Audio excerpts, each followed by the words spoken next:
নমস্কাৰ, আপোনালোকে চাই আছে দ্য প্ৰাইড ৱৰ্ল্ড। আম আদমি পাৰ্টিয়ে দিল্লী মিউনিচিপেল ইলেকশ্যনৰ বাবে 250টা সিটৰ তেওঁলোকৰ কেণ্ডিডেটসকলৰ নাম ঘোষণা কৰিছে।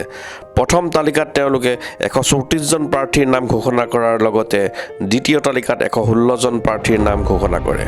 পুৰণি নেতাই দলীয় টিকট নাপালে অসন্তোষ হোৱাটো স্বাভাৱিক, কিন্তু দিল্লীত আম আদমি পাৰ্টিৰ এজন নেতাই টিকট নাপাই এক আচৰিত কাণ্ড কৰিলে।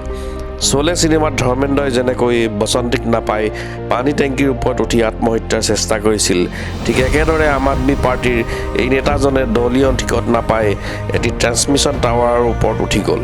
টাৱাৰত উঠি আম আদমি পাৰ্টিৰ বিৰুদ্ধে বহু অভিযোগ উত্থাপন কৰে। টিকটৰ বাবে তেওঁৰ পৰা 3 কোটি টকা বিচৰাৰ অভিযোগ কৰে হাছিবুল হাছান নামৰ এই নেতাজনে। অৱশ্যে স্থানীয় প্ৰশাসন আৰু আৰক্ষীয়ে বহু দেৰি বুজোৱাৰ ফলত তেওঁ টাৱাৰৰ পৰা তললৈ নামি আহে। হাছানে তেওঁৰ ঠাইত এজন মাফিয়াক টিকট দিয়া বুলি অভিযোগ কৰে আৰু তেওঁৰ সকলো অৰিজিনেল ডকুমেণ্ট লৈ যোৱা বুলিও অভিযোগ কৰে। অৱশ্যে টাৱাৰৰ পৰা নামি অহাৰ পিছত তেওঁৰ ডকুমেণ্টসমূহ ঘূৰাই পায়।